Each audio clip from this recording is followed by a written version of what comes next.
We all struggle with feeling like there's not enough time in the day to be productive personally or professionally. We all struggle to make our time matter. It's time to take control. It's time to start investing in the corporation of you. At Athena, they've helped over 700 ambitious professionals achieve more by connecting them with best-in-class, globally remote executive assistants. Athena executive assistants go beyond basic administration tasks. They help you make time matter through the art of delegation. They believe delegation is the superpower of all highly successful people, and your personal EA will help you get there. Your EA is a one-on-one long-term partner to help you achieve your personal and professional goals. Take back your time. Join the waitlist at athenago.com. That's athenago.com. The following episode is brought to you ad-free by Daiichi Sankyo.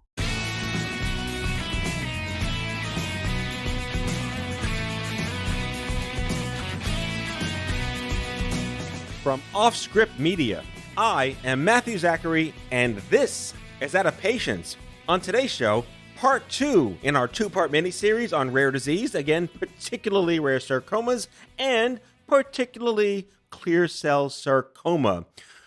Joining Andrew and I again are Lennie Woods and Molly Liska of the group Sarah's Cure, which is focused on funding and research to find a cure for clear cell sarcoma. We're digging more now into policy and advocacy and what it's like to start a nonprofit and the aggressive insanity of what it takes to really dip your toe in, but then jump your whole body into the water. It's not fun, but you got to do it. And if you don't do it, no one else will. So here we go. Part 2. Enjoy. So very interested in learning all that we can and helping others benefit, really, from your experience in being thrown into the world of advocacy and entrepreneurship. What did you find when you went looking for guides into this landscape of advocacy and nonprofit business ownership? I'll start, Molly, if you're good with that. Okay. Yep. So one thing surprising to me, and you got to know my background. I come from a business background. My husband and I, for 20 plus years, have been self-employed. So we've run many businesses. So that's innate in me. When we decided that we needed to just dig in and figure this out. So we started looking for conferences and things, joining organizations online and everything we could find, even, like Stupid Cancer, like other, patient advocacy groups. So when we went to our first conference, I kind of had this predisposed idea that I was going to have to work really hard to get people to care about what I had to say. And our first conference was the World Orphan Drug Congress, just because it was the closest one, and we jumped right in. And I even signed up because this is me, I wanted to learn everything I could. I signed up, they have tracks. They have tracks for the patients and the patient advocacy groups. They have tracks for fundraising, which Molly signed up for. I signed up to go to the groups for the pharmaceutical companies. They, to learn about. They had speakers on how to deal with payers, and so I picked the track that you would think would be the least one I'd be interested in. But I wanted to know, how do these people think? And sitting in there as probably, I may have even been the only female in there. But sitting in the room with all of these, COOs and stuff from pharma, they were amazing. In fact, that one of them gave us a connection to a small therapeutics group who actually did some free research work for us on a drug that we were interested in to see if it would work on clear cell. So what I found to be very surprising was how many people really, really want to help us. And, that was unexpected. So it just it just snowballed from there. The more people we met and we just talked to, if there was somebody with a booth and nobody was at the booth, I was there talking to them. I learned what a CRO was. I didn't know. And then Molly, was it the World Orphan Drug is where somebody goes. And what is a CRO? It's a contract research organization. Yeah. Yeah, I like the idea of, and one element that I think I bring to our conversations is that of the person who's relatively new to this space. And I love the idea of making sure that people who might be in the position that you were in 4 or 5 years ago can benefit from what you've learned. Yeah, that's important to us too. And again, there's another piece of it. As we've met, these pharmaceutical reps, these CRO reps who have been amazing to us. I keep, what people think and what they say, which I used to think and say about, there are still things we need to overcome with regulatory and pharmaceutical companies, but they really, really, really do want the same things we do. And that's to find treatments and cures and to help people. And so at that first World Orphan Drug Congress, boy, that was the best. And we debated on it, Molly. Remember, we were like, can we afford this? We did, because it was pricey. Yeah. And as a business person, though, that's what has helped me is I know you can't grow a business without investing in your business. And I think I said that to you and Kelly when we were worried about how little money we had. And at the time, Denny and I were like, we'll cover it, whatever. We were still gosh, how old were we? Were we even a year old, Molly? I don't remember, but no, we were not. No. Yeah, we didn't have a lot of money in the bank, and we were just like, we got to go, because these are the people who know, these are the people who are on the inner circle, and we've got to meet them. And we were welcomed in, and we still have relationships with a lot of those people. In fact, the relationships have really gone well. And so if anybody listening to this who is new in it, I say just you can do it. I remember, oh gosh, and I think her son, there's a lady in DC that's done a lot. She's done a lot with helping get some government incentives to create drugs for rare disease. She had a son who had a brain tumor, and I talked to her, and I remember just her saying to me, you guys are doing great. You're going to get this done. Just keep going. So have people who are ahead of you, who've been where you've been, and who are doing really great things, tell you that when you're just starting out. It's a really important thing to have, because it gives us the courage to keep going. Because every time we lose a patient, we lose a child, you just want to quit and say, what am I doing this for? What am I, giving everything up for? But it is worth it, and anybody can do it. You just have to jump in and talk to everybody. And to kind of backtrack on that, or I guess kind of summarize it and dummy it down a little, I guess. If for a new nonprofit, I mean, obviously Google is huge. Get out there and research what it is your nonprofit is starting for, and reach out to the other organizations that have any kind of similarity to what you're doing. It's amazing how many other nonprofits have members who are willing to talk to you about their experiences and give you, advice and motivation. And one thing that we definitely learned through the World Orphan Drug Congress, which I will tell you, as a former preschool teacher, was extremely scared at the thought of going to Washington, D.C. and being in rooms with 1,500 plus medical professionals, pharmaceuticals from 50 plus countries, was a little overwhelming, till my husband said they put their pants on one leg at a time, just like you. Yes. The sign of real human beings. Yeah. I mean, and it was, it was true. And I was glad he told me that, because I kept, saying, we can do this. But if you have, not every new nonprofit has the ability to do what we did with something like the World Orphan Drug Congress. I mean, that's a reality for a new nonprofit, I'm sure, budgeting to get to something like that so soon. But whatever the field is that they're in, one thing that we've learned, and Lennie has repeatedly reminded us of this as we're budgeting and thinking through the next year, for us as a rare cancer, an ultra rare cancer, getting in front of these people is so much more important and does so much more than a phone call or an email, or multiple phone calls and emails will ever do. And what comes of it, and the value that comes of that, it's, even though it's not money back in your pocket, the connections that we make and what comes of that is worth every penny, that and we've saving gotten lives. to go do that. So, And saving lives. Yes. well, yes, I mean, that's obviously the goal of the mission, is that. So to get us in there and do that. And it also opened our eyes, and it took us a while to get Lennie to understand this, that we do have something uber dynamic in Lennie as a parent, but also with a husband who's extremely smart and researches. I mean, Denny himself needs to be in a lab working on this because he's amazing what he knows. But Lennie could sit, I watched her sit in a room with all of these people and raise her hand and speak. And after watching many other people speak during the Q&A section of this, Lennie raised her hand and the room was silent and people had tears in their eyes. Their jaws were dropped.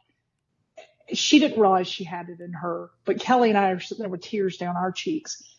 What she can do in a room, because she's knowledgeable and intelligent with it, but also a mother. So the emotion is there too, which I think is what really grabs a lot of people and makes them want to make a difference. Well, And, I said, not everybody has that, but that's my advice. Yeah, I was going to say that people don't care about causes. People care about people. It's what you do with the cause because you care about the person. I think it's important to talk about NORD, which I'm not going to attempt to de-acronym because I get it wrong every time. That when I started Stupid Cancer, I was made aware of an organization called the National Coalition for Cancer Survivorship. They were a really well-respected Beltway group that worked on policy. They helped put together like the Children's Cancer Act and passed a whole bunch of payer policies and reimbursements. Really stellar. But they were like the umbrella that I really looked towards to learn. They were a galvanizing organization that convened leaders under a national conversation and really helped mentor me and put me in the right direction on where I wanted to go. And eventually Stupid Cancer became its own version of an umbrella for a smaller movement. I looked at NORD, knowing that I was a member of NORD, having had young adult cancer at 21, but I really hadn't inspected them in the sense of how large they become as a true convener of leadership and influence. Where were you when you discovered that NORD existed and that there'd be value in joining them? And I guess, what have you experienced in being a member of NORD? Even though they don't like members, but I'm using the word member.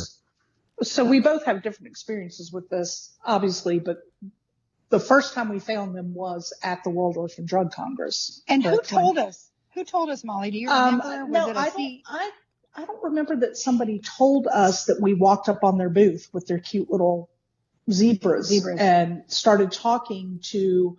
Oh, that's right. Yeah.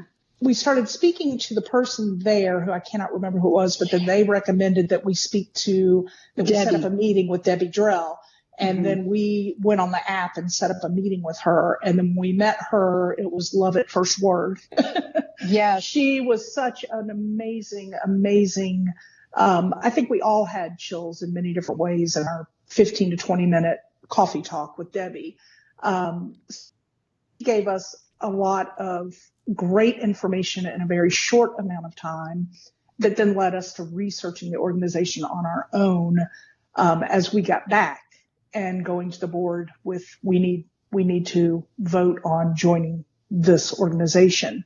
And that kind of was how it began. Being that we're in different lanes of our jobs, we've each had different relationships with NORD since then. So, I mean, I can speak clearly about mine, but Lennie, I'll let you speak about your relationship with NORD. Matt, so yes. So from the perspective of a executive director and a mom of a patient, I will tell you that NORD has got to be singly, and we've said this so many times, has got to be singly the most important membership that we have. And I'm so thankful. Went back to that meeting with Debbie. One thing she said in that you get these you do these round tables and you get this 15 minutes to talk with an organization. And she said, first things listening to us, she said, y'all need to come get involved with the FDA patient input sessions, which, we didn't even know that existed. Just start telling that. Then we're online, in the hotel room, Googling what are these? And you look, and the FDA has done this whole program for people like us.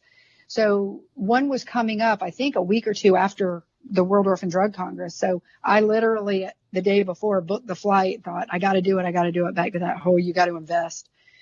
So I jumped on a plane Monday morning and, just for the day.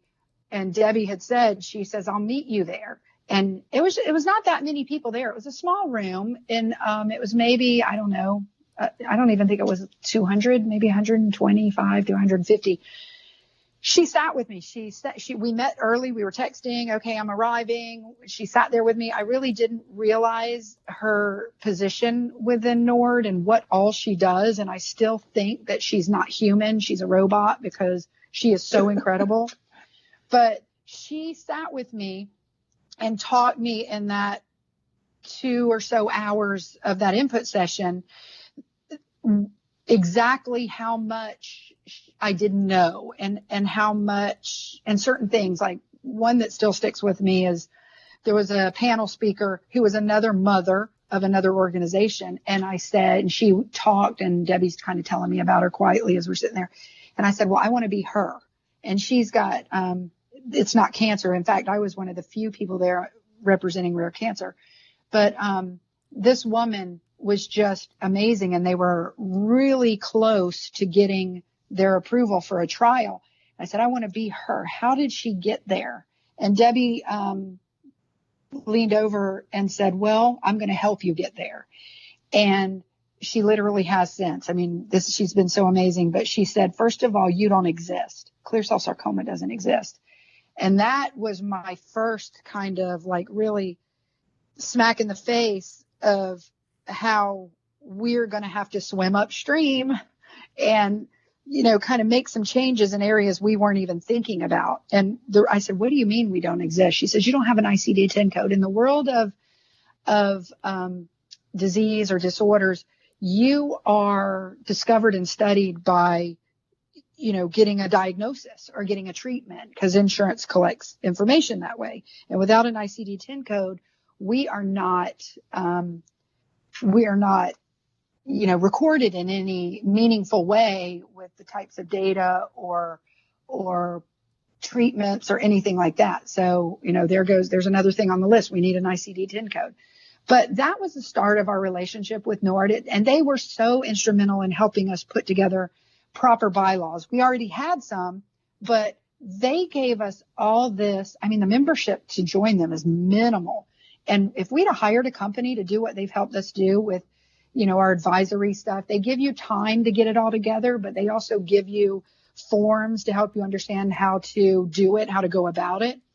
And we are successfully doing that. We've got some of the top people in the world that sit on our medical advisory board in the sarcoma world. And I really give NORD credit for helping us, first of all, be professional enough to know how to do it, but also how to, giving us the confidence and the tools to be able to do that. And I personally have encouraged everybody. I'm very close to 2 other moms, one who runs Ewing's group, the Sam Day Foundation, and another one who runs the epithelioid group. And I've encouraged both of them. In fact, Sam Day just became members of NORD. And anybody we talk to, Molly, don't you agree? That's the first thing we say. You got to join NORD. Yeah. They really are here for us. And they make us a big family. We're not small anymore when you're a member of NORD. Yeah. Yeah, they really do help organizations benefit from the scale. And they make the ironic point that rare isn't rare. Mm-hmm. There are many different varieties of rare, but there are millions of people confronting rare diseases and disorders. So I want to focus in a little bit more on the topic of research and trials. What are some of the forms of progress that have been made? How has your organization been able to influence and direct attention to some of these directions? One thing, and we really don't, we get to the places that we are not necessarily starting out thinking along those lines, but we knew and we know that we need a treatment. We need some kind of organized information about clear cell sarcoma, right? I mean, they treat pediatric patients very differently than they treat adult patients, and we straddle. I mean, we've had 21-year-olds who were treated under the pediatric side, even though they were technically adults, because there's that AYA thing. But unfortunately, in the institutions, the doctors don't cross over a lot in their discussions. And so we found that to be, problematic. So when we discuss with, like people, we go to these NORD conferences and things, and we talk to the people from the FDA or people from regulatory, and we talk to the pharmaceutical company people, those are the things important to us, is that we somehow get our information out there so that there is more collaboration among the doctors, and we can, collect data, I guess. I mean, it's kind of hard. We're swimming upstream again. We've got to get the registry going so they have somewhere to collect the data, and we're working on that. But, one thing that's really frustrating to me, and that I personally am trying to bring attention to, and I think it's working, is the rules that are out there for getting a treatment, or even if it's not a new drug, maybe it's just a new combination of already existing drugs, because that's really what a lot of cancers or other illnesses are treated with, right? Existing drugs that are used for different things, and they find out they work a little bit here and there. So when I talk to these people at the FDA and all, and I try to explain that we're sort of just throwing, I think, as one person said to me, throwing spaghetti at the wall and seeing what sticks when we decide how to treat. It's kind of like you get diagnosed with it. You do surgery first. That's what you hope for. We do we believe, and some of the doctors do too, and some of the publications indicate, that chemotherapy is not helpful and questionably could be harmful. So most of the sarcoma centers will tell you not to do chemotherapy. None is proven to be helpful. Maybe some immunotherapies, some tyrosine kinase inhibitors. So everybody's doing something different, and nobody's really sharing that information. But where I really have tried to make a change, and I talk to these people and try to get them to listen, is we're taught that, well, data is what we need. We need data. We need preclinical. We need testing in the lab before we can try something new.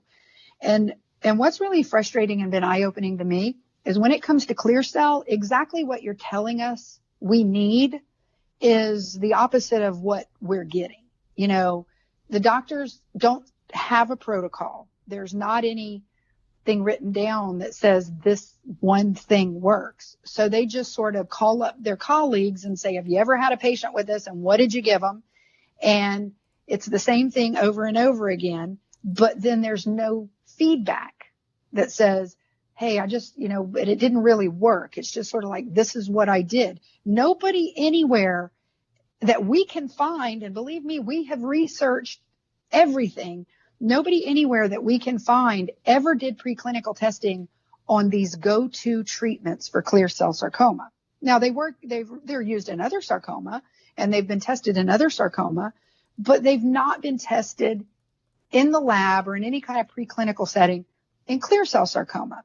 So for me, one thing I really wish that we could get across and have a good, meaningful conversation about, and I've tried, and I am making headway, but it's tough, is if you're going to say to us, you need our data, we need to collect and get our data together so that, and do some preclinical work, then on the flip side, don't allow our patients to get treated with something that may be harmful. Not that they're allowing it or promoting it. It just kind of happens. It's one of those things that, well, we recommend giving that because somebody else did, because it's the way we've always done it. And that has been one of the most harmful things, I think, for our patient group, is to not have real preclinical data or any kind of meaningful gathered data on side effects, treatments, what worked, what didn't work. And it's just sort of a free-for-all, everybody out there. And that is right now probably one of my biggest missions to help, organize that. So that we can get people listening to our problems and what we've got going on. Does that answer sort of the question, part of it? Oh, yes, completely. And I think I'd like to wrap up by having a little bit of a nonprofit founder therapy, if you would. Please. Maybe another kind of lightning round. What is the one thing you never realized would be so difficult to get done?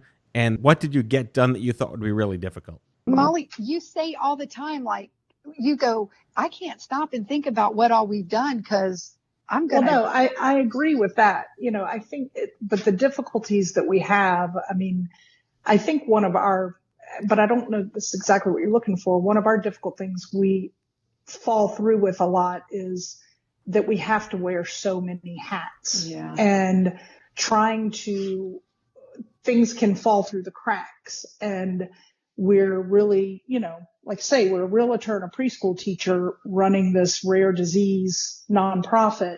So we're back in school. I feel like I've gotten a master's and a doctorate and everything else in the last 2 years on website development and social media and event planning and all of those things that, I used to do events for my son's soccer team in the early years. And I think I've learned a lot from that, but, there's just so much involved with this that if I stop and think about it, yes, I might freak out. So not realizing you had to own 35 hats in advance of starting. Right. Okay. Right. Yes. And you don't think that when the two of you are sitting on that plush little rug saying we can do this. Right. And you don't think about it when you're doing it until a moment comes where you're like, oh my gosh, we forgot to get that, that done.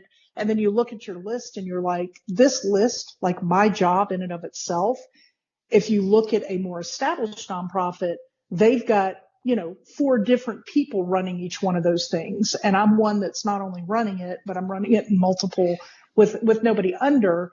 And so it can be overwhelming.